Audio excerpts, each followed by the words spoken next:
La mayoría de ustedes son contadores. Sí, perfecto, muchas gracias. Bueno, muy brevemente antecedentes, no me voy a meter mucho a eso, pero bueno, pues viene desde la reforma 2014, que cuando mandan la iniciativa, pues precisamente el Ejecutivo Federal considera que, haciendo un análisis del tiempo que los contribuyentes en México dedican al pago de los impuestos, pues precisamente se ve que, comparado con otros países, México destina muchas horas hombre al año para el pago de los impuestos. Se considera que con varias de las reformas se busca que se simplifique y que nos homologuemos a otros países que ocupan menos horas hombre en el pago de los impuestos. Me imagino que todos ustedes estarán pensando que la contabilidad electrónica no sabemos si va a disminuir las horas que dedicamos o más bien la va a aumentar, pero en realidad el cúmulo de acciones que se han tomado durante 2014, como por ejemplo la desaparición del YETU, pues va encaminada precisamente a hacer un sistema tributario que nos quite menos horas. Esperemos que en el futuro sin duda esto se logre. Se propuso entonces modificar algunos preceptos con el fin de definir condiciones para que los contribuyentes cumplieran con elementos mínimos y características específicas uniformes, además de que la autoridad contara con la contabilidad de los contribuyentes. Entonces se buscó hacer más homogénea la contabilidad de los contribuyentes y que la autoridad la conociera. También en la exposición de motivos dijeron por qué era conveniente lo que era la contabilidad electrónica. Les digo, me voy a ir rápido en estos primeros temas. La Cámara de Diputados básicamente opina lo mismo cuando analiza esta reforma, y bueno, pues en conjunto se habla de la contabilidad electrónica como un método también para verificar el cumplimiento de las obligaciones de los contribuyentes. Nos queda claro que la contabilidad electrónica va a ser una herramienta muy poderosa para la autoridad, para tener la información del contribuyente de manera oportuna y detectar si el cumplimiento de sus obligaciones se está dando de manera correcta. Lo que ocasiona entonces es la modificación, en el tema que hoy nos toca, por supuesto, a dos fracciones del artículo 28 del Código Fiscal de la Federación, y también se dieron modificaciones al reglamento del Código Fiscal de la Federación, artículo 33, 34, si no me equivoco, en donde ya se hace mucho más específica la obligación de llevar contabilidad, qué contiene, etcétera. Pero bueno, de donde se desprende la obligación por la que hoy estamos aquí es de llevar la contabilidad en medios electrónicos. Eso es algo, digamos, nuevo. Ya lo hacíamos, pero en realidad se incorpora esa obligación. Y también ingresar de forma mensual la información contable conforme las reglas que estableciera el Servicio de Administración Tributaria. Le dejaron abierta, digamos, la puerta al SAT para que definiera cómo era que se iban a entregar estas contabilidad electrónica. ¿Apreté el que me dijeron que no apretara? Bueno, les pido una disculpa. Perfecto, gracias. Nos vamos ya entonces a las reglas. Aquí para nosotros es muy importante como Procuraduría platicarles también de todo lo que se ha dado alrededor de que hoy tuviéramos esta regla. La Prodecon, el SAT, por supuesto el SAT nos invita a la Procuraduría, al Colegio de Contadores Públicos de México, al Consejo Coordinador Empresarial, a AMITI, la Asociación de Desarrolladores de Software, para que todos en conjunto analizáramos las reglas de contabilidad electrónica y viéramos cómo se podían mejorar. De la primera publicación que se da en junio al día de hoy, van a ver cómo muchos temas se busca aclararlos, se busca ampliar los plazos, se busca resolver algunas dudas que tenían algunos sectores específicos de contribuyentes, y esa fue, digamos, el trabajo de varios meses, de varias reuniones en donde pues cada uno de los sectores abogábamos, por decirlo así, por modificaciones que consideramos eran fundamentales en esta primera regla. Ustedes van a ver entonces que si bien algunos se conserva, pues bueno, hay modificaciones interesantes. Hay otras que incluso ustedes ni conocen. Pregunté si eran contadores porque yo me acuerdo que la primera vez que vi la propuesta de regla, una que no quedó así y nunca, digamos, se publicó, había un cuarto elemento que solicitaban adicional al catálogo de cuentas, a la balanza de comprobación y a las pólizas y sus auxiliares, que era una conciliación contable fiscal de manera mensual. Eso estimábamos que era verdaderamente innecesario, no tenía ninguna razón de ser, porque el contribuyente no estaba obligado a hacerlo. la conciliación contable fiscal era hasta el final del año, como para qué necesitamos una mensual. Bueno, lo que quiero decir es, son todos esos elementos que en las mesas de trabajo pues fuimos logrando hacer la mejor regla posible. Por supuesto, el SAT nos invitó a nosotros para participar con nuestros comentarios, pero hoy en día, si bien seguimos teniendo nuestras preocupaciones, si bien la Prodecon estará muy atenta a cómo se implementa esta obligación de entregar, creemos que la regla sí ya es bastante más clara y viable. 3 cosas entonces que vamos a tener que entregarle a la autoridad: catálogo de cuentas, balanza de comprobación, pólizas y sus auxiliares contables. Hoy en día nos queda más claro qué se entiende por auxiliares contables. Creo en la segunda resolución que se publicó por ahí de junio, decía pólizas y sus auxiliares, pero seguíamos teniendo las dudas a qué auxiliares se refería, si la póliza en sí tenía un auxiliar como tal. Y entonces estábamos hablando de, algunos pensaban, oye, pues son los documentos adicionales, ¿no? La factura, los contratos. Decíamos, no porque esos tendríamos que mandarlos en PDF. Bueno, hoy en día ya sabemos que son los auxiliares, como cuando uno imprime el auxiliar de la cuenta de bancos, en donde viene pues todo el detalle de los cargos y los abonos a lo largo de un mes. Hoy ya sabemos entonces qué se entiende por auxiliares. Cuando menos nos da claridad en ese tema. Nos vamos entonces al primero, catálogo de cuentas. Ya hoy también definido, es el utilizado en el periodo conforme al anexo 24 apartado A, que viene este famoso listado o catálogo de los códigos agrupadores que publica el SAT, ¿no? Como ya sabemos, a nuestro catálogo de cuenta le vamos a tener que agregar un dígito adicional que nos identifique el tipo de cuenta de que se trate. Ahorita vamos a ver un ejemplo, pero bueno, pues a nuestra cuenta, que era déjenme poner un ejemplo, 110, 201, que era la de bancos, pues ahora le tendremos que poner un código agrupador que le permita al SAT distinguir qué tipo de cuenta es y por supuesto los efectos fiscales que el SAT debe analizar de cada una de esas cuentas. Se discutió mucho en las primeras reuniones si era todo el catálogo de cuentas. Oye, tengo que mandar todo, pero ¿qué tal que yo tengo 1 millón de clientes? Digo, era posible, había clientes que los decían, de las grandes empresas. ¿A poco te voy a poner todos los clientes? Bueno, se acotó a que fuera las cuentas de mayor y las subcuentas de primer nivel. Ahorita vemos un ejercicio de lo que debemos entender por cuentas de mayor y cuentas de primer nivel. Pero además también se decía, oye, entonces voy a tener que cambiar mi catálogo para adecuarlo exactamente a lo que tú publicaste en ese primer anexo 24, SAT. Y decíamos, no, la contabilidad es la herramienta que tiene el contribuyente para tomar sus decisiones. Tú, SAT, debes de agarrar de esa herramienta lo que para ti sea necesario, pero no queremos modificarle al contribuyente su herramienta básica para la toma de decisiones. SAT, no le modifiques, digamos, al contribuyente. Siempre nos platicaron que no era su intención. Creo que hoy en día ya hay 2, 3 conceptos que se agregan a la regla que nos permiten tener la tranquilidad de que efectivamente así lo debemos de entender. Por ejemplo, ¿qué dice la regla? Lo estoy resumiendo, la regla lo dice de manera más precisa, ustedes lo van a ver. Discúlpenme si en algunas partes hago un pues parafraseo, espero no cambiar el sentido de ninguna de las reglas en sí, pero bueno, ¿qué nos dice? Oye, identifica la cuenta que sea más apropiada. ¿No tienes exactamente esa cuenta?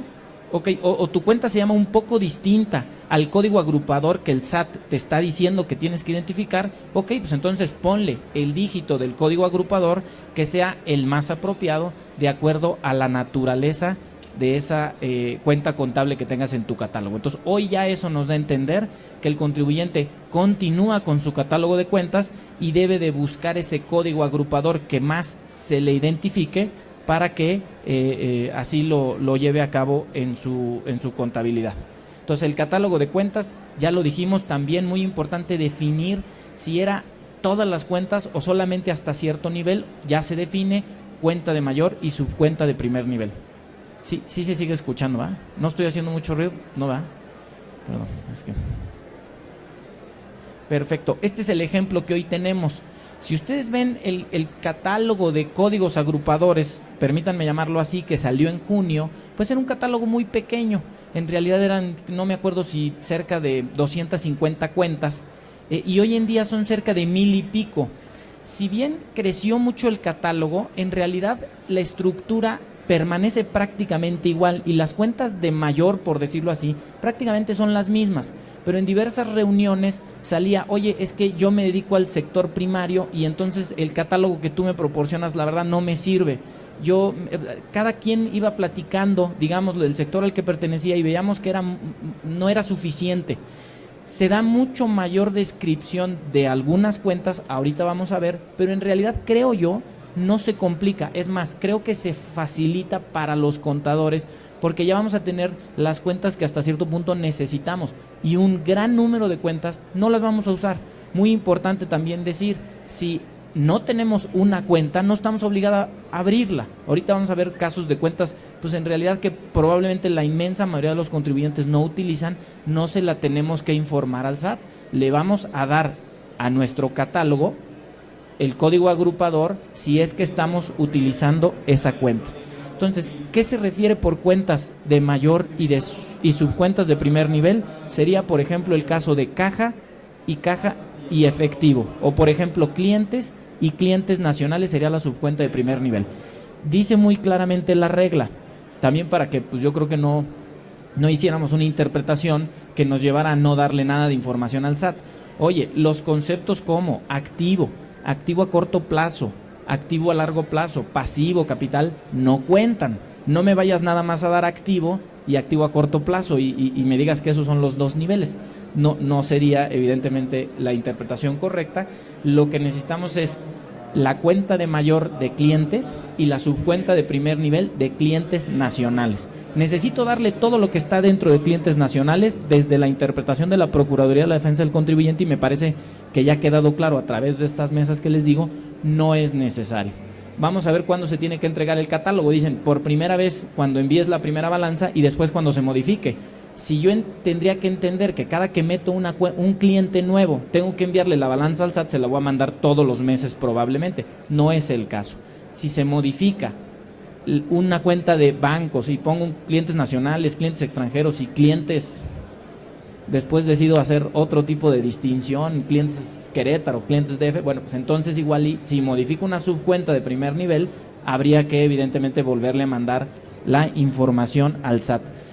Les pongo un ejemplo de por qué creció tanto el catálogo. Otra vez repito, la estructura de las cuentas, como por ejemplo las cuentas de mayor, prácticamente permanece igual, pero sí dan mucho detalle de las cuentas o de las subcuentas que están dentro de las cuentas de mayor del catálogo de códigos agrupadores.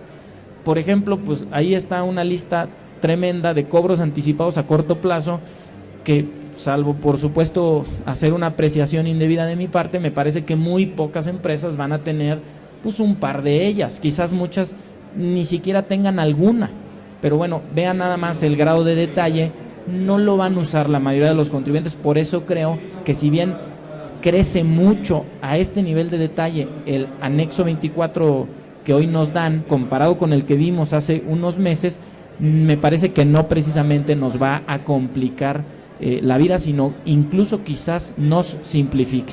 Esto por supuesto fue analizado, les digo, no solo por los expertos del SAT, sino por el Instituto Mexicano de Contadores Públicos, que estuvo en todas estas reuniones, que hizo propuestas para cómo integrar este catálogo de cuentas, etcétera.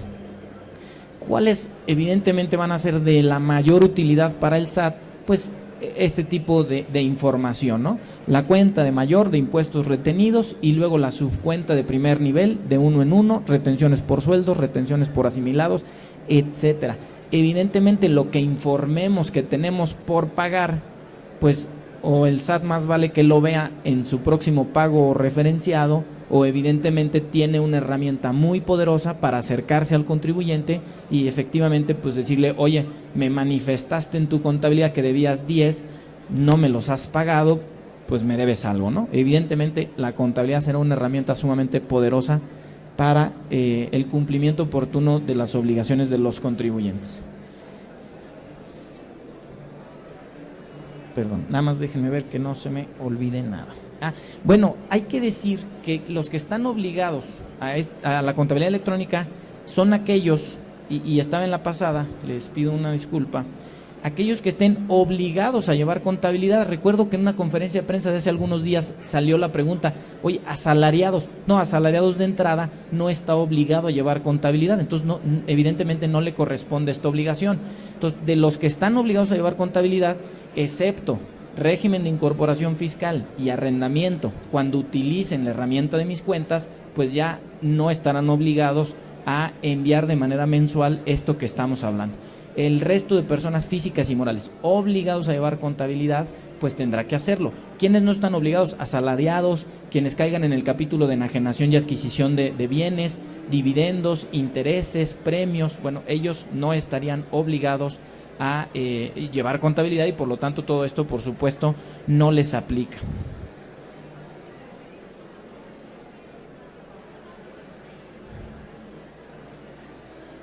Perdón. Ok, nos vamos entonces al segundo elemento que hay que mandar de manera mensual. Es la balanza de comprobación, que como ya sabemos no lo aclara, pero creo que es obvio para los que hemos visto una balanza de comprobación, que me dicen la mayoría son contadores, pues incluye saldos iniciales, movimientos del periodo, cargos, abonos, saldos finales. De alguna manera eso la balanza siempre lo ha incluido, de todas y cada una de las cuentas de activo, pasivo, capital y resultados, por supuesto, y cuentas de orden. También el tema de las cuentas de orden fue un tema que se discutió de alguna manera, la necesidad de incluir en la balanza de comprobación las cuentas de orden. Yo me acuerdo de una reunión decirles, oigan, yo creo que el 99% de los contribuyentes, la realidad, no usa cuentas de orden. No sé si mi apreciación sea correcta, pero si pudieran levantar la mano el que utilice las cuentas de orden. Uno para que, bueno, tres, entonces me falló, vamos a suponer que un 10%, pero igual y son utilizadas no en la extensión que ustedes lo van a ver. A veces las cuentas de orden lo usamos para algunos impuestos diferidos, quizás, ¿no? Pero no sé si ahí estén metiendo, bueno, pues ajuste anual por inflación, depreciación contable fiscal, etcétera, todos esos elementos. Un reto definitivamente para los contribuyentes es comenzar a utilizar las cuentas de orden, que básicamente se van a utilizar en la balanza del cierre del ejercicio, pero yo creo que aquí viene un reto para los contribuyentes. En mi personal punto de vista, no precisamente estamos acostumbrados a utilizar las cuentas de orden para que al final del año haya una balanza que refleje con precisión el resultado fiscal. Eso usualmente, igual estoy equivocado, pero se maneja en papeles de trabajo. Pues ahora sí vamos a tener que de alguna manera meter cuentas de orden para podérselo informar a la autoridad. En la balanza se deben de reflejar saldos de la cuenta que permitan identificar impuestos por cobrar, pagar, así como trasladados efectivamente cobrados o impuestos acreditables efectivamente pagados. Y en las cuentas de ingresos, por ejemplo, también se debe poder distinguir las distintas tasas a las cuales enajenamos un producto. Por ejemplo, nos referimos a IVA. En el caso de la balanza del cierre del ejercicio, deberá incluir, entonces afortunadamente esto queda para la balanza del ejercicio, los ajustes que para efectos fiscales se realicen. Mi interpretación es que precisamente ahí está la utilidad de las cuentas de orden. Pero si hay cuentas de orden que tienen movimiento mensual, como yo me imaginaría, pues una CUFIN, por decirlo así, una CUCA, si efectivamente entregamos dividendos, si tiene un movimiento en nuestras cuentas de capital, pues entonces en ese momento probablemente la cuenta de orden tenga que verse modificada en algún mes. Pero me parece que lo importante de estos cuentas de orden y los ajustes para efectos fiscales va a darse en la balanza del cierre del ejercicio.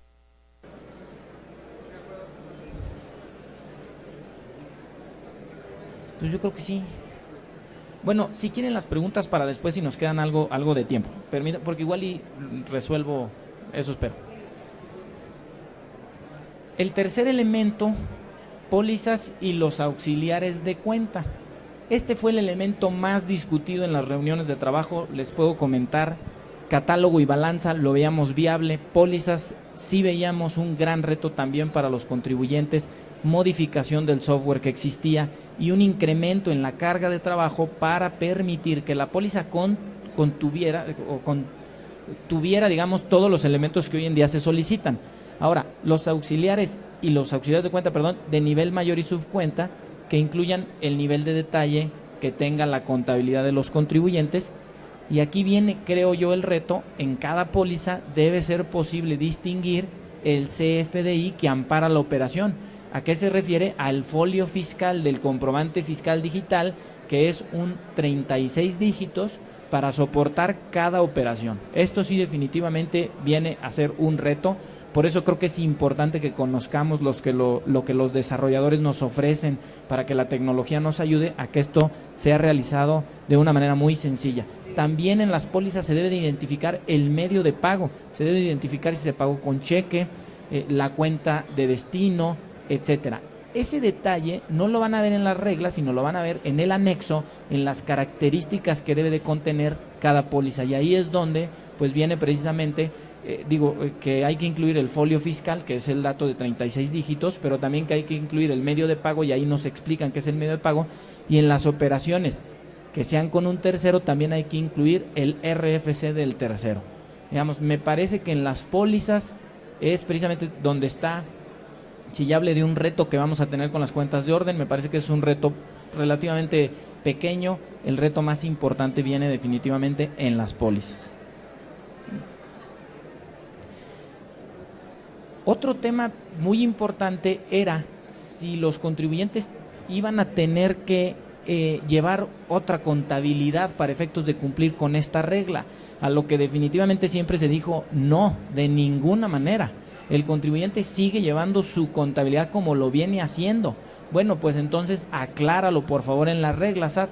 Hoy en día se aclara y se dice que para los efectos de esta regla se entenderá que la información contable será aquella que se produce de acuerdo al marco aplicable que aplique el contribuyente, y se le dan como opciones, por ejemplo, pues las NIF, pero también habrá algunos contribuyentes que estén obligados a usar las US GAAP, y también habrá algunos que tengan que utilizar las normas internacionales de información financiera. Perfecto, o sea, el contribuyente seguirá aplicando el marco contable, digámoslo así, que le sea aplicable. Entiendo la mayoría de las NIFs, y bueno, así es como hará su contabilidad. No tendrá que cambiar su forma de registrar sus operaciones para efectos de cumplir con esta regla de contabilidad electrónica. También este fue un tema que creemos da pues más seguridad jurídica a los contribuyentes cuando precisamente tenían algunas dudas, o veíamos que surgían algunas dudas con la primera publicación de la regla.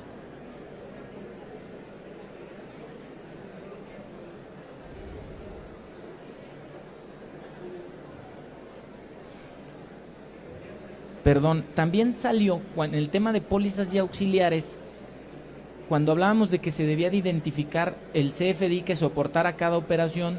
Entonces había voces que decían, oye, si yo pago nómina y son 700 empleados, te voy a tener que poner 700 folios fiscales para poder soportar la operación. Bueno, se llegó, digamos, a un punto en el que consideramos se facilita este cumplimiento al decir, oye, que tu software de nómina te arroje un auxiliar, y entonces en tu póliza de nómina, y pongo un ejemplo, pero en realidad está abierto a cualquier tipo de póliza que el contribuyente no puede identificar de manera sencilla de uno en uno los CFDIs que soportan la operación. Pudiera ser caja chica, pudiera ser nómina, pudieran ser otras cosas. Bueno, está bien, no lo pongas en ese esquema, pero sí me lo vas a tener que dar a través de un auxiliar. Está definido cómo va a ser el auxiliar, y entonces pues probablemente nuestro software de nómina nos dé el propio auxiliar con todos los trabajadores que en ese periodo generaron un CFDI, y posteriormente vamos a enviar ese auxiliar para soportar esa póliza de nómina, que bueno, sería sumamente complicado que cargáramos 600 CFDIs a ese comprobante en específico. Entonces, bueno, para ese tipo de pólizas que tienen un gran número de CFDIs que lo soportan, se da la opción de que se entreguen a través de un auxiliar.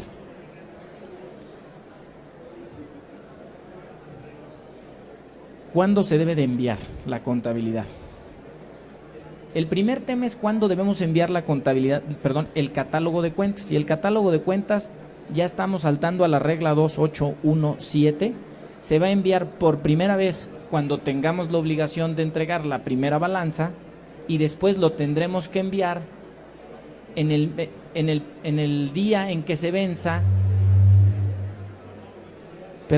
la balanza del mes en el que se realizó el cambio del catálogo. Déjenme lo digo de otra forma. Si nos toca empezar a declarar en enero 2015, tendremos que entregar la información en los primeros días de marzo, y el primer envío de la balanza tendremos que enviar el catálogo por fuerza. Si por ahí en junio cambié algo de la estructura del catálogo que tengo que informar, tendré el segundo mes, que es agosto, hasta el 3 de agosto para enviar la balanza, y entonces en ese mismo periodo tendré que enviar un nuevo catálogo de cuentas con la información de junio para que, digamos, será la fecha límite para enviar ese catálogo de cuentas. Si en junio cambió, me voy a ver cuándo tengo que entregar la balanza de junio, y cuando tenga que entregar la balanza de junio, también tendré que entregar el catálogo de cuentas que se vio modificado del mes en cuestión. La balanza de comprobación, aquí sí, si ustedes observan, yo creo que uno de los temas también más discutidos tuvo que ver con el plazo.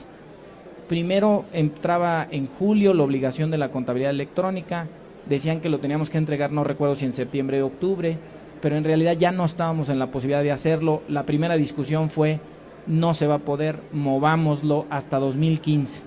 Bueno, no se logró que no se entregara la contabilidad de 2014 en un primer momento, pero cuando menos se logró que se mandara a 2015. Y nosotros decíamos, el tema de pólizas no es posible. Estamos a agosto, ni siquiera están las reglas claras de cómo se va a generar la póliza. Para que te den las pólizas con esos elementos, se van a tener que ir para atrás los contribuyentes y cambiar todas sus pólizas para que el día de mañana tú, cuando les solicites las pólizas, te las puedan entregar. Hay que moverlo a 2015. La autoridad estuvo de acuerdo, sin embargo no estuvo de acuerdo para el tema de devoluciones y compensaciones en un momento. Hoy en día, afortunadamente, tenemos un plazo de entrega que ahorita vamos a ver, pero que ha sido el resultado de varias mesas, como les digo, y también de la sensibilidad por parte del SAT de ver que efectivamente ya los plazos no daban y teníamos que, además atendiendo a lo que habían dicho los legisladores en la ley de ingresos, que la entrada de esta obligación tenía que ser gradual. Bueno, creo que hoy en día sí ya tenemos esta gradualidad y un plazo mucho más sensato para el cumplimiento de los contribuyentes de esta obligación. Aquí vamos a ver cómo se da la gradualidad que en las primeras reglas no existía. Primero, la balanza de comprobación, perdón, lo vamos a ver un poquito después, cómo quedó ya la entrega, pero como regla general es, la balanza de comprobación para personas morales se tienen que entregar a más tardar en los primeros 3 días del segundo mes posterior. Si estamos hablando de enero 2015, será hasta el 3 de marzo de 2015 cuando el contribuyente tenga que enviar su balanza de comprobación. Si es persona física, a más tardar en los primeros 5 días del segundo mes inmediato posterior. O sea, las personas físicas, el de enero de 2015, lo tendrían que entregar a más tardar el 5 de marzo de 2015. Personas morales que cotizaran en la Bolsa Mexicana de Valores o en mercados reconocidos. Este también fue algo que pidió el sector porque decía, oye, yo estoy obligado a que al primero que le entregue la información financiera sea precisamente al mercado. Y yo no puedo entregarte a ti, SAT, y correr el riesgo de que posteriormente me sancionen, porque por ley yo estoy obligado a que al primero que le voy a decir cuánto gané, cuánto vendí, etcétera, es precisamente a este mercado reconocido, a la Bolsa Mexicana de Valores. Atendiendo a eso, se da una periodicidad distinta para que los contribuyentes entreguen su información, los que cotizan en bolsas reconocidas en la Bolsa Mexicana de Valores. Por ejemplo, la información de enero, febrero y marzo la entregarán a más tardar el 3 de mayo en 3 archivos diferentes, el archivo de enero, de febrero y de marzo. Y bueno, ahí están cómo son los plazos de entrega de la balanza de comprobación de los que cotizan en la bolsa.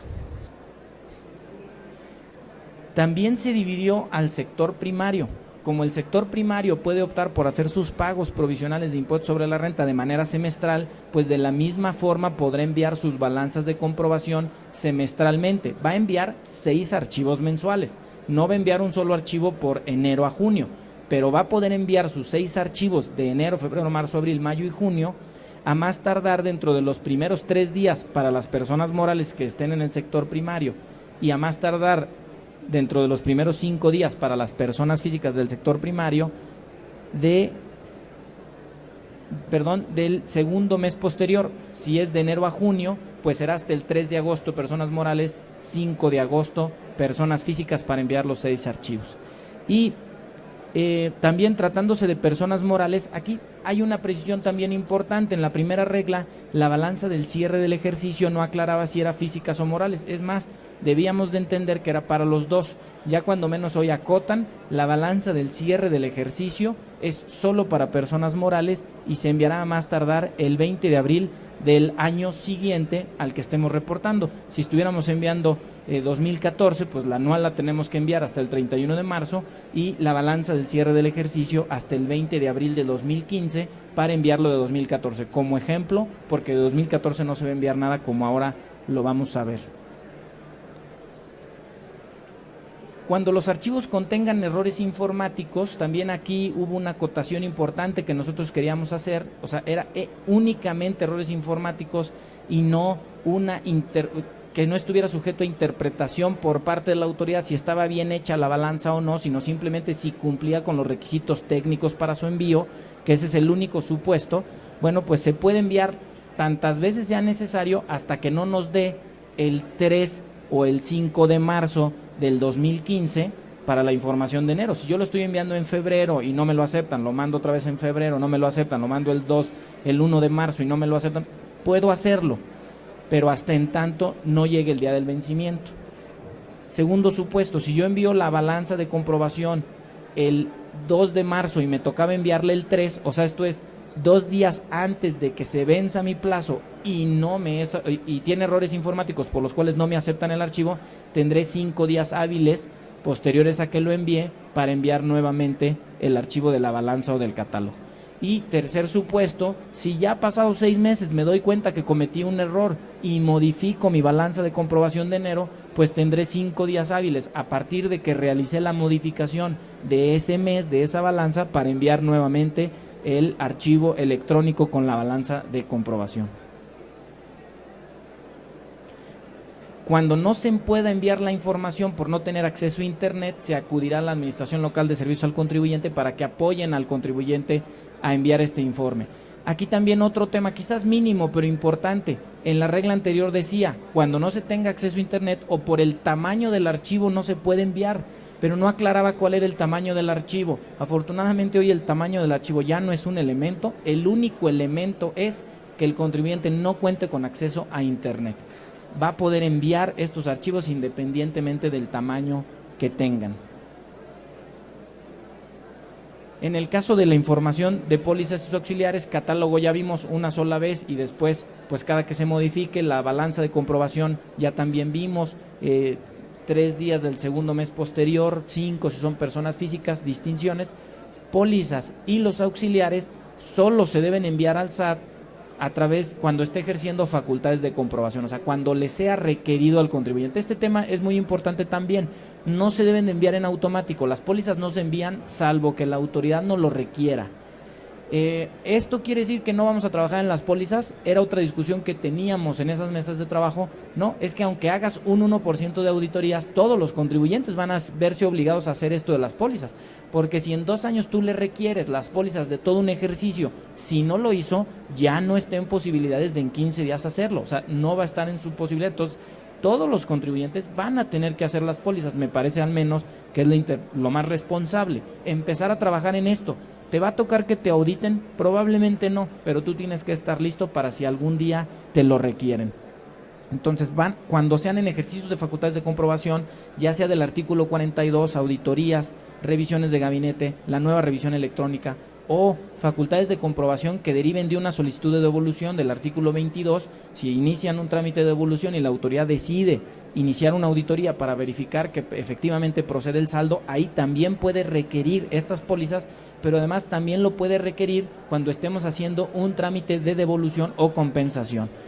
Para la Procuraduría de Defensa del Contribuyente, que el tema de devoluciones ha sido el tema más recurrente en nuestra instancia de quejas, en nuestra instancia de asesoría, nos preocupó mucho y será algo a lo que estemos muy atentos. Si este envío de pólizas va a simplificar los trámites de devoluciones, esperemos que así sea, pero que no sea un elemento adicional para que los atrase todavía más. Entonces, muy importante, las pólizas sí se quedan en facultades de comprobación y en trámites de devolución o compensación. Tendremos que estar de alguna manera también muy atentos para pedirle a la autoridad que ya le dimos toda la información, que eso simplifique los trámites del contribuyente y que acelere las devoluciones de impuestos. Cuando se compensen saldos a favor, pues no solamente le vamos a tener que entregar las pólizas de ese mes si no lo requiere, sino también las pólizas del mes en el que se originó el saldo a favor, con una precisión muy importante también que nosotros hicimos ver, bueno, prácticamente todos estuvimos de acuerdo en estas mesas de trabajo. son saldos a favor generados a partir de 2015. O sea, no me puede, si yo en este momento empiezo a compensar un saldo de 2013, por decirlo así, pues no me puedes pedir las pólizas de 2013, no estaba la obligación. Son saldos a favor generados a partir de 2015 los que nos podrán pedir las pólizas en el futuro si hacemos un trámite de devolución o compensación. Dos precisiones adicionales que hoy tenemos en la regla, también muy importantes, creemos nosotros. Déjenme ver si ya me atrasé. Vamos bien, son 50 minutos, ¿verdad? Se aclara que en el reglamento del Código Fiscal de la Federación salió algo que creo que nos preocupó a todos los contadores, que decía que las operaciones se tenían que registrar dentro de los 5 días hábiles siguientes a que se hacían. Pues ahora sí íbamos a tener que estar todos los días muy atentos con el registro de nuestras pólizas. Veíamos que eso era muy complicado. A través de estas reglas se da un poco más de margen, no el que teníamos antes, pero algo ya mucho más sensato, que es que los registros de los asientos contables se pueden efectuar a más tardar el último día natural del mes siguiente a la fecha en que se realizó la actividad. Si hicimos algo en enero, tuvimos una póliza, pues yo entiendo que tenemos hasta el 28 de febrero para realizar el registro correspondiente. Incluso lo tendremos que hacer antes, porque si no ya pues no pudimos sacar el pago provisional, pero bueno, cuando menos ya no se establece esos 5 días, que en realidad pues era un plazo muy corto.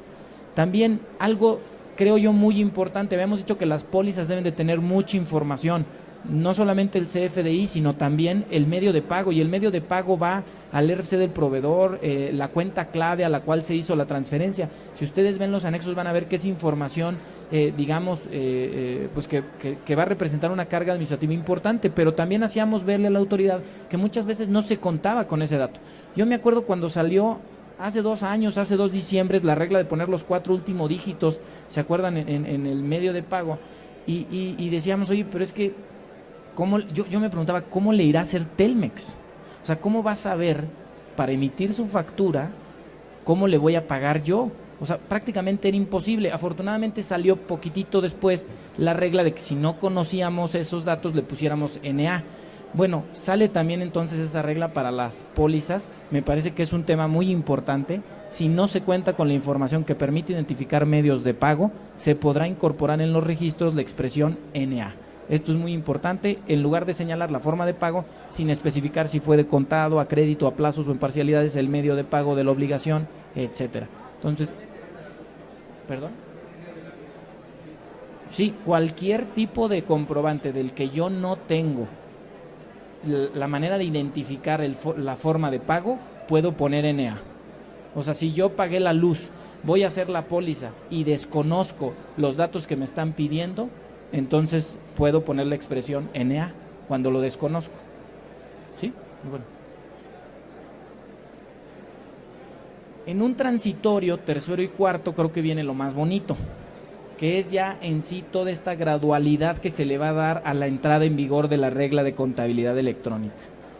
Y nos distingue entonces quiénes van a entrar al 2015, quiénes van a entrar en la obligación en 2016, pero además también distingue para la fracción segunda, que es la balanza de comprobación y el catálogo en consecuencia, y también para, digamos, las pólizas.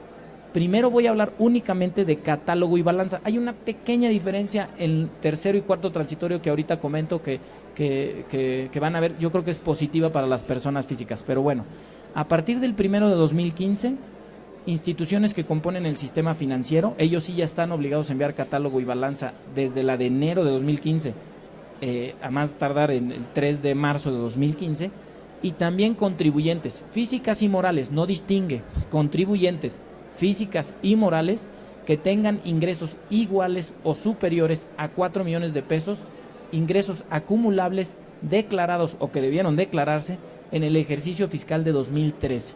También aclara entonces esto. Va a ser relacionado con los ingresos de 2013. Ingresos iguales o superiores a 4 millones tienen que empezar entonces con la obligación de contabilidad electrónica, catálogo y balanza desde enero de 2015. Ya nos comentaba el jefe del SAT en la conferencia de prensa que justamente dio, si no mal recuerdo, la semana pasada, que es un universo de aproximadamente 200 y pico mil de contribuyentes los que van a entrar en esta primera fase de 2015. A partir del 1 de enero de 2016, personas físicas y morales que durante 2013 hayan declarado ingresos acumulables o hayan debido declarar inferiores a 4 millones de pesos. Ellos entran hasta 2016. Sector primario, físicas y morales, sector primario que se dedican a agricultura, silvicultura, pesca o ganadería, entran hasta 2016. Personas morales con fines no lucrativos, también se manda hasta 2016.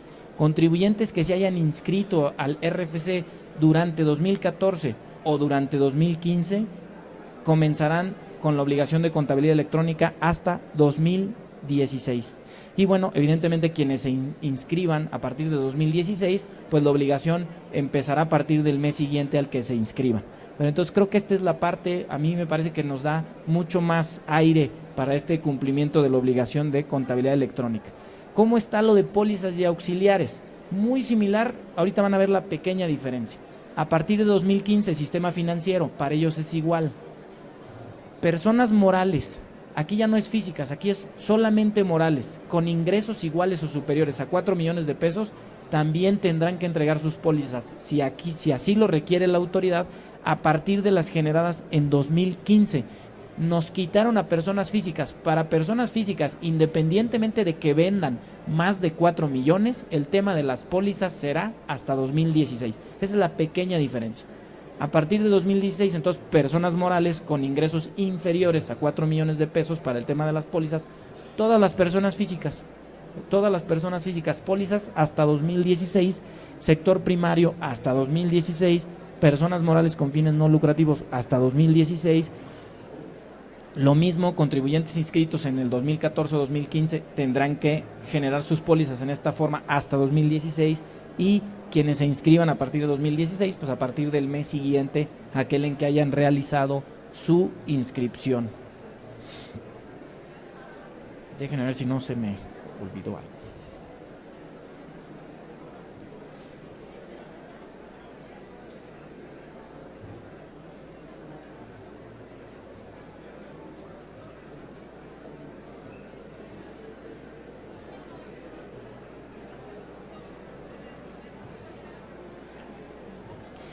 Por último, me gustaría comentar, como les platico, a nosotros estamos viendo la obligación de la contabilidad electrónica desde la perspectiva de la Procuraduría de la Defensa del Contribuyente, y seguimos teniendo, pues digamos, algunas preocupaciones para el año que entra.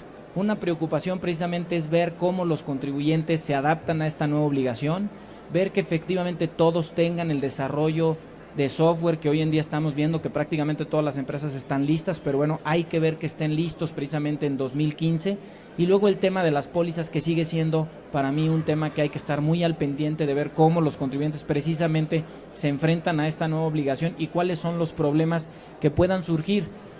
Temas como devoluciones, pues para nosotros han sido de mucho interés, han sido quejas recurrentes de los contribuyentes. Veremos si efectivamente las pólizas electrónicas vienen a dar una solución al tema de devoluciones para que se tramiten de manera pues más expedita, y por supuesto pues atentos a que la entrega de la información se pueda realizar, a cómo se va a dar este acuse de entrega del contribuyente y a todas las posibles problemáticas que los contribuyentes puedan tener, por supuesto con todo tema en materia fiscal federal, pero en específico hoy que estamos hablando de contabilidad electrónica. Hoy en día, como no ha iniciado la obligación, no tenemos ningún planteamiento relacionado con contabilidad electrónica, sino la intervención de esta Procuraduría, y hay que agradecer nuevamente que hoy en día el Servicio de Administración Tributaria está hablándole a la Prodecon para precisamente revisar este tipo de reglas, y creo que ha sido un ejercicio muy provechoso porque hemos logrado también pues meter algunos temas que consideramos que son muy importantes, que se modifiquen, se simplifiquen, etcétera. Pero eso no quiere decir que no estemos muy atentos para ver efectivamente ya cómo sucede uno a uno la entrega de la información y cómo sucede ya en la vida real, y si tienen algún problema, por supuesto, los podremos asesorar y apoyar. Ahora sí, creo que podríamos tener 5 minutos de alguna pregunta. Veo que hay varias, no sé, usted, señor, me había dicho que primero ya se arrepintió. A ver, a lo mejor es muy elemental. Nosotros terminamos a diciembre, vamos, con una balanza. No necesariamente tenemos que cambiar nuestra contabilidad para mandar la información. Esa balanza que vamos a enviar, ¿la podemos meter o elaborar manualmente? ¿O tenemos que jalar algunos archivos? ¿O cada mes podemos meterla manualmente? Lo que tenemos que poder es generarle al SAT un archivo XML en la estructura que él nos está solicitando. Habrá quien decida que su software de contabilidad tenga que tener un reporteador, algún programita adicional, quizás a través de Excel, un TXT. Si te genera un archivo con las características que quiere el SAT y tú se lo puedes entregar, me parece que cumples con la obligación. Creo que sería lo más complicado. Esperemos que prácticamente sea dar un clic a un botón en el software que podamos tener, pero entiendo que hay algunos desarrollos propios que probablemente os lo complique, pero hay que hacer un archivo XML con las características y con eso. Francisco, respecto del tema del amparo para este asunto de lo que está requiriendo el SAT, ¿cómo hacer fuerza? ¿Cómo hacerlo colectivo, individual? ¿Cómo protegernos de esto? Como se dijo también la semana pasada, la Procuraduría estableció algo muy importante en relación a los amparos y bueno, nos preocupa que entendamos bien el alcance que tuvo el pronunciamiento de la Corte en este aspecto. Resuelve contradicción de algunas sentencias con respecto a si se podía dar la suspensión temporal de algunos elementos como el envío de la contabilidad electrónica. No se ha resuelto el fondo de si la contabilidad electrónica es constitucional o no, eso no se ha resuelto. Es un tema únicamente que suspende el envío hasta que no se resuelve el fondo. Y solo lo suspende aquellos que promovieron un amparo y que obtuvieron una sentencia favorable. Entonces, sí quisiera decir, no es algo que le ayude a todos los contribuyentes. Ahora, los contribuyentes estarán en la posibilidad, cuando surte efectos en el 2015, de ellos también, si así lo estiman procedente, promover un juicio de amparo para pues digamos, apegarse a lo que ya dijo la Corte. Pero para nosotros lo que fue muy importante es que no se confundan los contribuyentes y que crean que es algo que ya definió primero el fondo y que luego es de aplicación general. Es para el que fue a amparo y obtuvo sentencia favorable, porque hay quien se fue a amparo y no la obtuvo. ¿Habrá oportunidad de volverse del amparo? Sí, en el 2015. Pero de momento, pues yo diría, si no acuden a ello y no acudieron anteriormente, pues es algo informativo muy interesante, pero no les aplica lo que dijo la Corte. Creo que es algo que para la Prodecon ha sido muy importante decir, para que no haya una confusión, nos confiemos, no empecemos a trabajar en esta contabilidad electrónica, ¿no? Hasta que no se decida el fondo de si es constitucional o no, y eso no ha sucedido. Bien, buenas tardes. Con respecto a que nos mencionas, tenemos 5 días para presentar la información. En dado caso de que no lo presentemos, ¿qué es lo que va a suceder? Y, por ejemplo, nos mencionaste solamente casos en donde por sistemas técnicos no podemos presentar la información, no la podemos enviar, pero muchas veces, por ejemplo, cuando se entrega un CIPRED, la página del SAT se cae. Entonces yo ya no pude cumplir dentro de mis 5 días. ¿Qué me va a suceder? ¿Y cuánto tiempo va a tener la autoridad para ir para atrás? Y yo tengo que mantener mis pólizas. ¿Es una prescripción como un crédito fiscal? ¿Cuántos? 5 años para atrás? ¿O esas reglas como?